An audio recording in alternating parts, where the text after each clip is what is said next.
سندھ میں رینجرز کے خصوصی اختیارات اور صوبے میں قیام کی مدت ختم ہونے کا وقت آ پہنچا، لیکن سائنس سرکار کی اگر مگر ختم نہ ہوئی۔ ترجمان وزیر اعلیٰ ہاؤس کے مطابق وزیر اعلیٰ سندھ نے قانونی ٹیم سے مشاورت کے بعد صوبے میں رینجرز کے قیام کی مدت میں توسیع کا فیصلہ کر لیا ہے، لیکن سمری پر دستخط کے لیے پارٹی قیادت سے منظوری کا انتظار ہے۔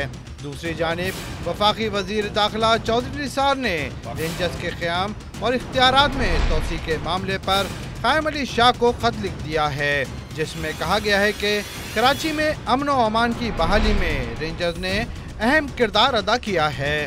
چودھری نثار نے شکوہ کیا کہ حکومت سندھ ہر مرتبہ سمری میں دستخط پر تاخیر کرتی ہے، اختیارات دینے میں تاخیر سے آپریشن متاثر ہوگا۔ ادھر ڈی جی رینجرز نے وفاقی وزیر داخلہ سے رابطہ کر کے نوٹیفیکیشن میں تاخیر کے حوالے سے مشاورت کی۔